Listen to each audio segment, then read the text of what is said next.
Hi, everyone. Welcome to the a16z podcast. I'm Sonal, and I'm here today with our general partner for our bio friend, Vijay Pandey, and we have a special guest joining us. We're just really talking a lot about machine learning and bio and all the trends in computer science meets bio right now, which is fun. I'm excited. And joining us today, we have Jeff Kaditz, who is the co-founder of a company called Q. The website is q.bio. They're building tech that measures, digitizes, and simulates human physiology. So first of all, how the heck do you guys do that? And why does that even matter?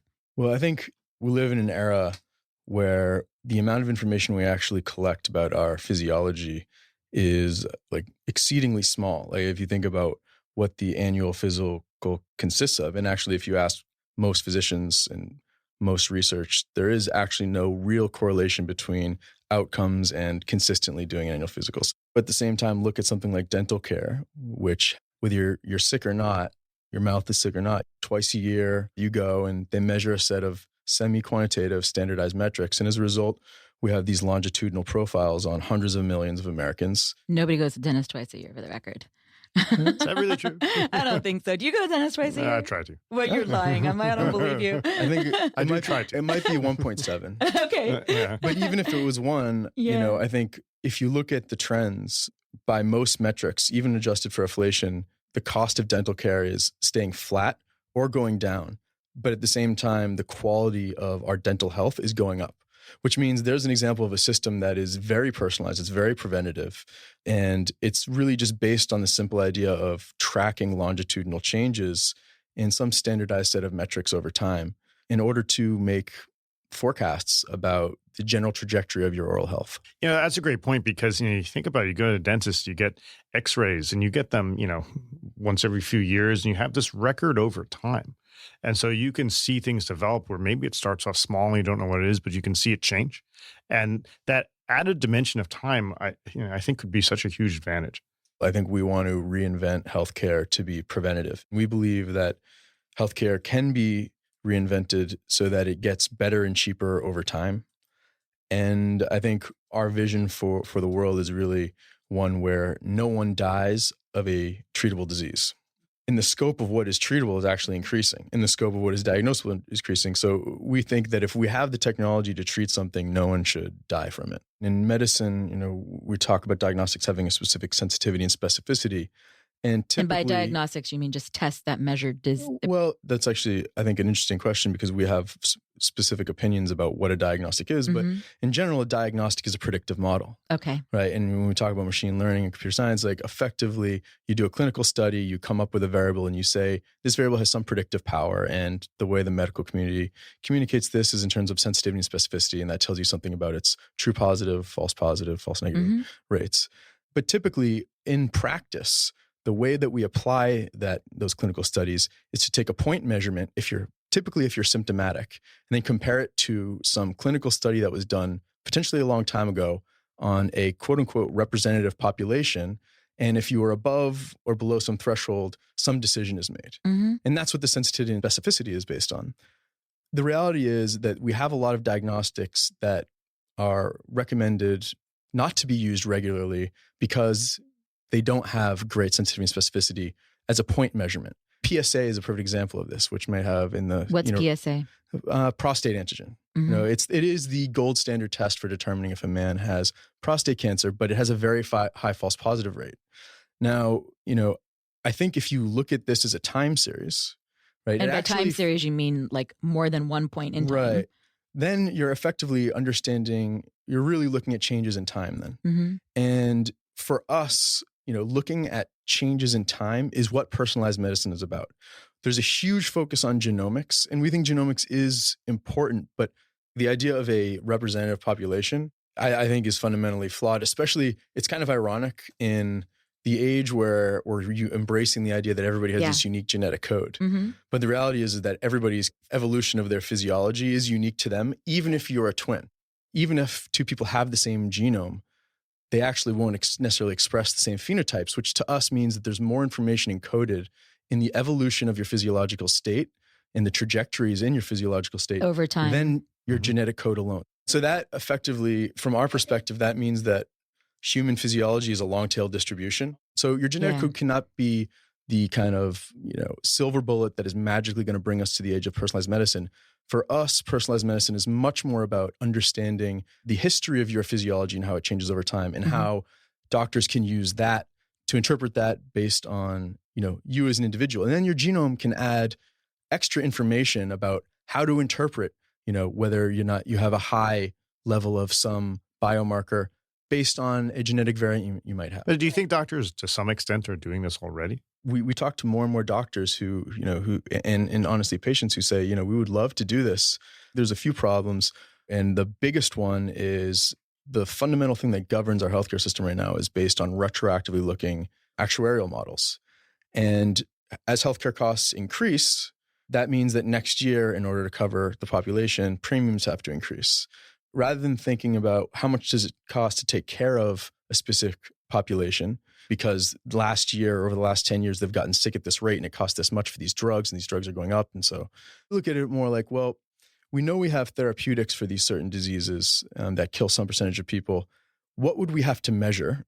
And how sensitive would those measurements have to be? And how predictive would the models have to be in order for us to save money in the long run, rather than cut costs in the short run? This is where the healthcare reimbursement model is kind of really the key thing. When you reimburse for services, you only think about doing that when you have a real reason. And especially it puts the providers in this situation where they have to argue why this service is important to get the payers to do it. And for something where you have a healthy patient, it may give the impression that you're doing services that are not necessary.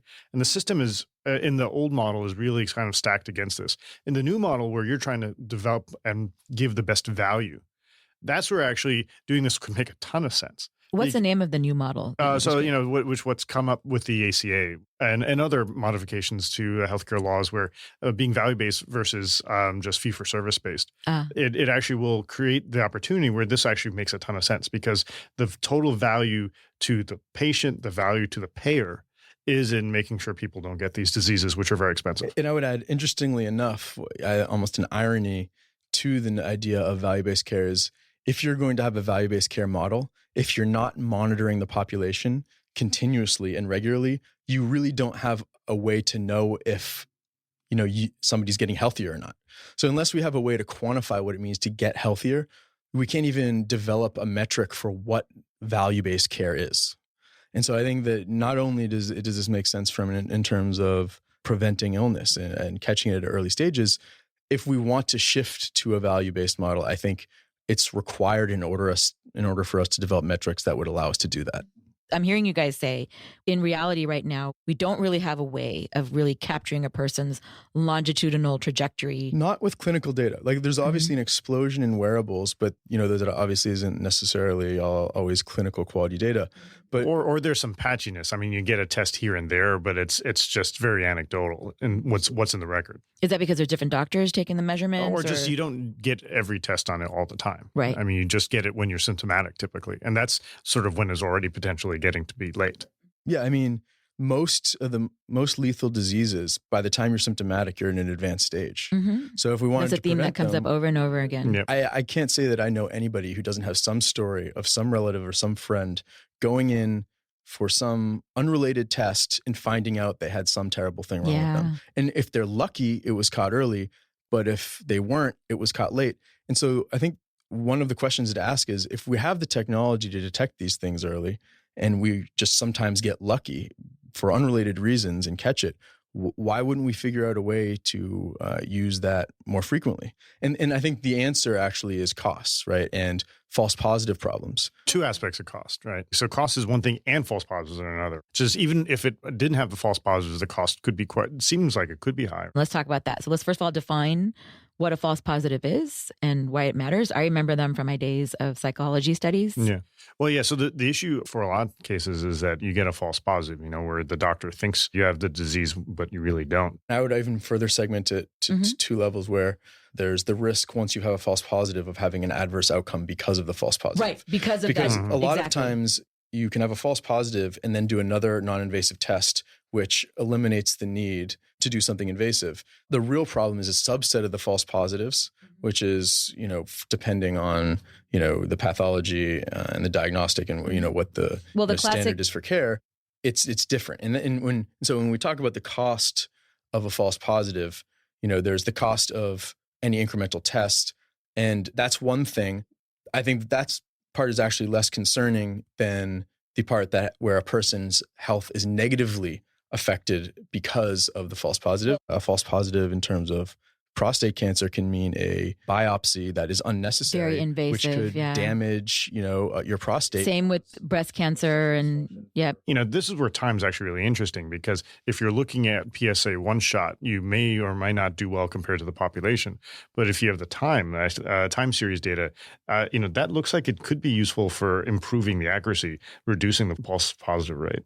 Yeah, and the reality is that we don't think it's novel. Actually, we would argue that if you look at almost any discovery in any scientific discipline, the approach almost defined into the scientific method is you have a system you don't understand. You have the ability to measure some parameters of the system. You regularly measure it. You build a model. You see if that model predicts the next part of the time series.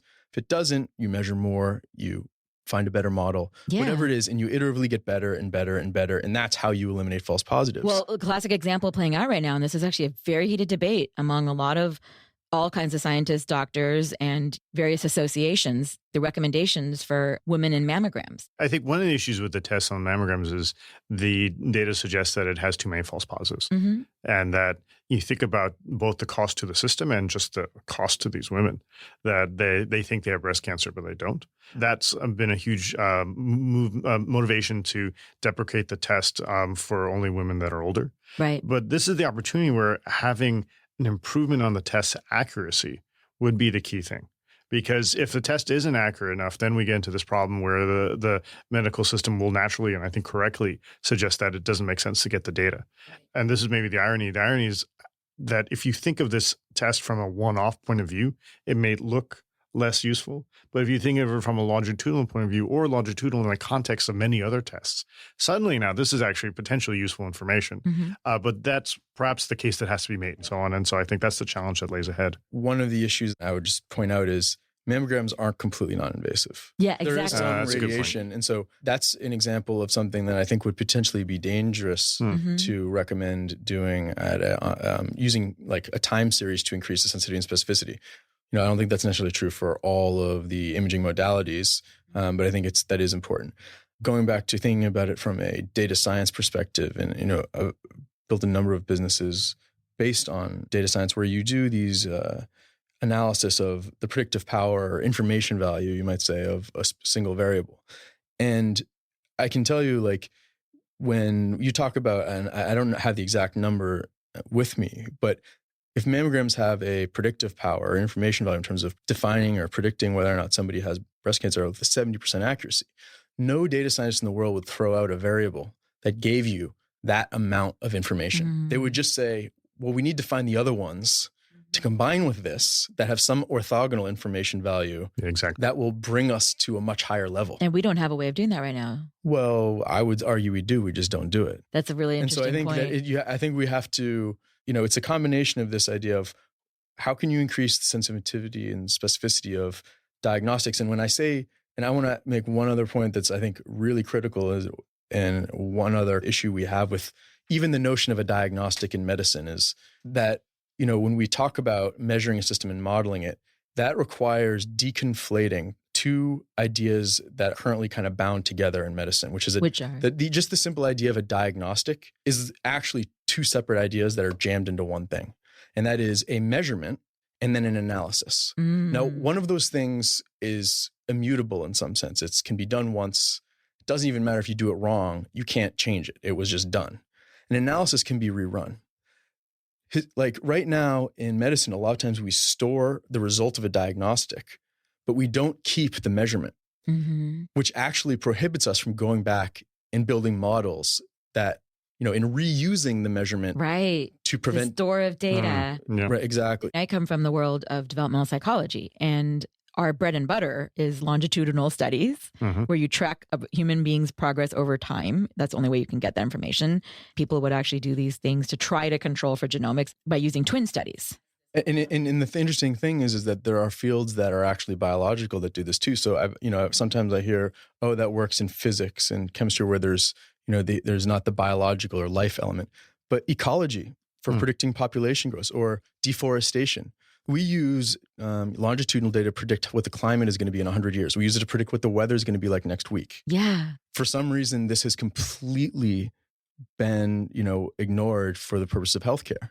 And I think that's why, and when we look at success of something like dental care, we believe that it's possible if you step back and think about and kind of redesign the way healthcare is delivered, especially at the primary care level and the relationship between your primary care doctor and you, that healthcare can get better and cheaper over time.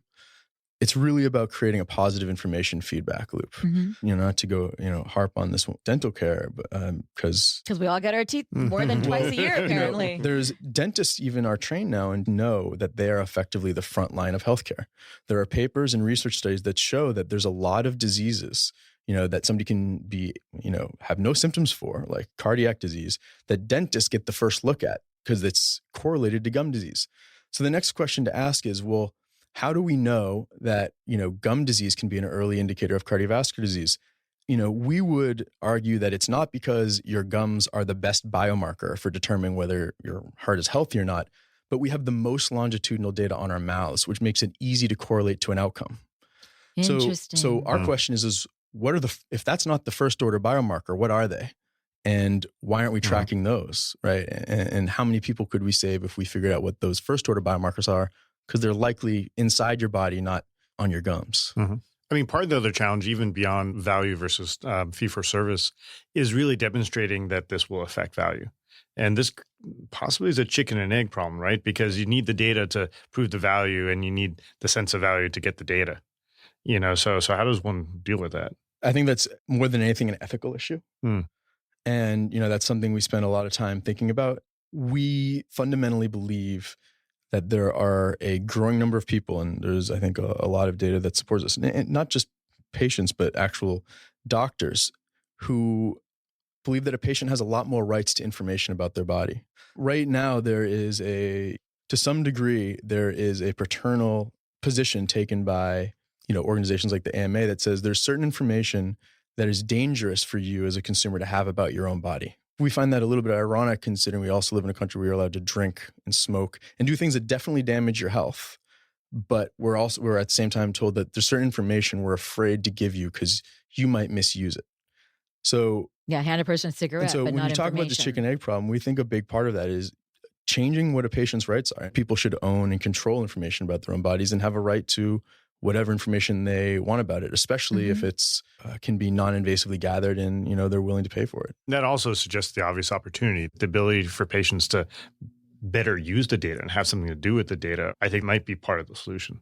I'm still not clear, though, on where this data is coming from. How is this data going to get into the system, this longitudinal tracking? And how does it affect, say, a concrete case like prostate cancer? Hopefully this isn't too long-winded an answer, but just kind of take it one step back. This year is the 200th year anniversary of the stethoscope. Really? 200. Wow. 200 years old instrument that we are still using also in one almost of the most advanced form. pieces of technology that is used in the annual physical. What? It's true. Yeah. And let's pause on that for a minute. So the 200-year-old stethoscope, first of all, the thing is 200 years old. That's shocking. Yeah. And it's pretty much in the same form for the most part as it was 200 years ago. Oh, there's been some modifications where you can now hook it to your iPhone. But otherwise, it's pretty much still the same. Very qualitative. The form factor, the style. And it is the most advanced piece of technology in a regular physical. I don't know if it's the most advanced. When the doctor puts the LED light in your eye or looks in your ear, that's probably slightly more advanced. The frequency of light coming out of the LED is not the point, though. I mean, But I think, but in terms of an actual measurable for the most part, like those are kind of the cutting edge tools that we use to assess our general physical health. If you think about when that was, that we did not have the technology, the tools to non-invasively measure anything about our physiology. We didn't have the ability to look inside of our bodies at high resolution without ripping you open.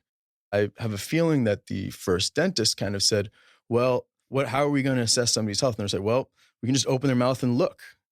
Doctors didn't have that. When the physical was invented, doctors couldn't just say, well, we're just going to open your chest up and look. Now we have an unbelievable set of technologies that allows us to look at our physiology at everything from an atomic scale to at varying degrees of scales. Certainly this explosion in omics. Genomics is just the tip of the iceberg. Mhm. It's the tip of the iceberg, actually, just in terms of information content. Your genome only has about 10 to the 9th bits in it. We think your physiological state at a point in time has probably 10 to the 18th more information than it, which is and what's a million. physiological state? There's conjecture that the way you define the complexity of a system is in terms of the number of bits it takes to represent its state. Mm-hmm. The complexity of the genome is on the order of 10 to the 9th.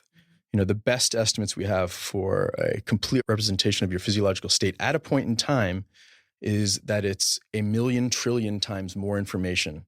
Jesus. It's like every voxel that describes you. Although you could argue it's really the diffs, right? So the That's genome, the maybe there's 1,000,000 base pairs, not 1,000,000 or actually 1,000,000 just Sure. between us and chimps. So even less between you and I.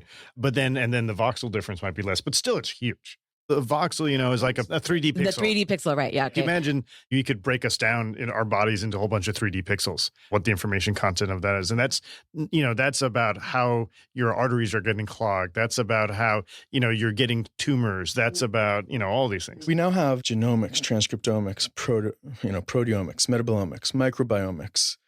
So you could imagine dividing your body up into, as small volumes as you want and then say, well, I want to do a proteomics on just this point in space. And if you continue to squeeze the size down and down and down and down, you can start to imagine the amount of information that's contained in your body. And don't forget the fact that your genome, while it is relatively static, and you do have mutations in it, the environment that your genome is in are things like methylation, which actually change the way your genetic code is interpreted, but doesn't necessarily change your genetic code.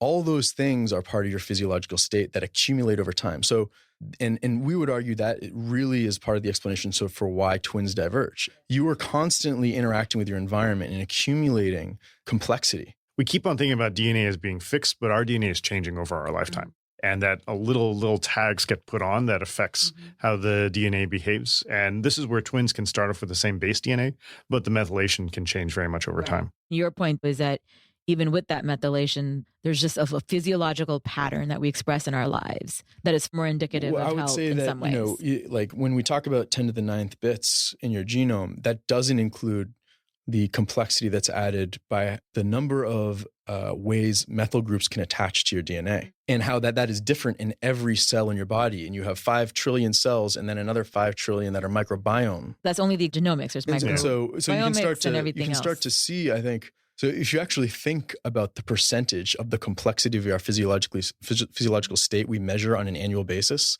I don't think it's any surprise that we have very poor ability to predict when we get sick. But here's the key part, which connects us all together, which is that it seems like a lot of bits, but the fraction that's changing over time is relatively small. And so what you go from is what may look like a lot of data, but might be a lot of noise.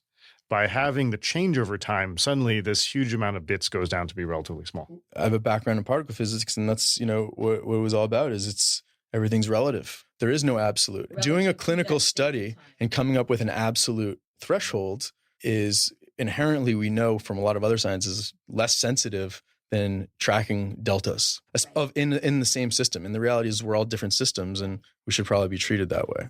I think there is also information about it in the population analysis, right? But I think it's the kind of combination of being able to statistically analyze a person's changes with respect to the entire population, but also within the context of their past healthy self. And I think those are the kinds of things that we can do today to improve the sensitivity and specificity of these of tests we have, and which hopefully would reduce. If we had perfect tests, obviously people wouldn't be worried about doing them as much as we wanted. And I think that is, a noble goal. But I think we definitely know how to set up systems that have this positive information feedback loop and get better and better. I mean, Facebook and Google, almost every modern business that's made, like large modern business in tech, is based on the idea of creating a positive feedback loop, right? Where the product gets better, the more people use it. And there's really no reason healthcare should be the same way. So just concretely, it's just a very simplified example. My hemoglobin is low, but there are other people who may have the same exact absolute level of hemoglobin. For them, it's broadly speaking low, but it's not as traumatically low as mine is, because mine is significantly lower than its baseline that they've tracked over time, because I've taken a ton of blood tests over time. And that's sort of like a simplified way of thinking about it. Once you have a baseline down, you can get a sense that you are getting into some danger zone without the level needing to get high in some absolute level. I think that brings up the second part of this is, so you can add time as another dimension to any specific biomarker and increase the sensitivity and specificity. The other thing you can do is have multivariate models for pathology. It's kind of ironic that we live in a world where we use millions of variables to predict which ad you're going to click on, whether or not you deserve to get a loan, right? What movie you might watch next. But we want to reduce things like cardiovascular disease to one or two variables. God, that's so true. Yep. It's a little insane that the most mundane and yes, still important in your day-to-day routine things in your lives have so much data going into them. And to your point, multiple variables over time. So combining all of these things, but for our physicals and our exams, it's like two variables. Yeah, and so there's so many tools. Your hemoglobin being at a certain level, it could be low for you, and there's an enormous number of reasons why that could be. I know the reasons. It might be measurement error. But the point is that we need to move beyond and take, what has been tremendously successful in almost every other domain of science in terms of modeling, measuring and iteratively modeling systems. Yeah. We need to apply that to our bodies. I think that there's a little bit of reticence to do that because people think, oh, our bodies are so complex, we'll never understand it. And I think we have to decouple our thinking part of our body from the physiological state, which is governed by the same laws of physics. In all of science. And also because it's complex is why we need all the data. I think the separation of measurement and analysis is absolutely critical. And, and I think it's one of the reasons that I think we have issues. And I know there's a lot of companies spending a lot of money throwing a lot of computational power at all of the medical data that we have. Or technically all the analyses we have. Exactly. And but I think part of the problem is that we don't actually have the measurements, right? Even when you get your blood glucose measured, right? The output that little device gives you is an analysis. It doesn't store the actual sensor readings that it used to compute that number. We would be better served as a society if we recorded the actual sensor reading. Yeah. And some people might say, oh, it's expensive to store that much information. And if there's one thing that's like I'm confident of is it's that storage is getting freer every day. Yeah, but our analysis gets more sophisticated. By the way, just a really interesting example of this, I read this amazing article on Landsat and how for the last 30 years, they've been, obviously collecting all this GPS data, all the satellite data, but the sensors, and they have all the information encoded from these sensors, but they didn't have the technology to be able to read that data yet. And so now they're going back and trying to figure out how to back analyze 30-year-old data. And because they stored the information in its original form in the sensors, they're able to now go back and do these weird things like bake the data, literally bake it to figure out, and read it out. What's at the end of the day, if we can do this and transform the kind of way we capture information in the healthcare system, what we really need a lot of people are organ donors. What we need is data donors, right? And we need ways that I can put on my license, I am anonymously donating my health outcome from whatever I die from, as well as the longitudinal profiling of myself. Because if I donate an organ, I can save one person's life. If I donate my data, I can help save the lives of every person who ever is born ever after me.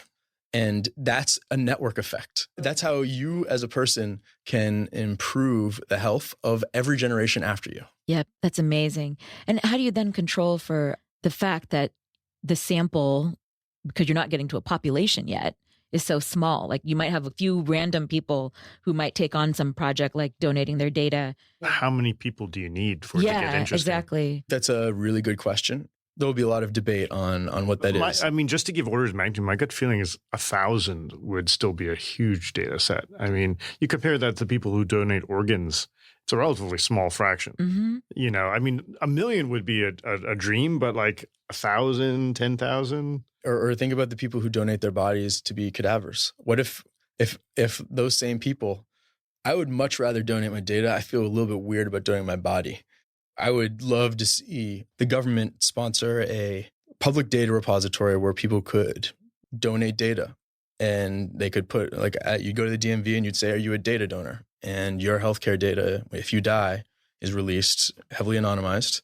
We're talking about a feedback loop for humanity. It's amazing. Hopefully.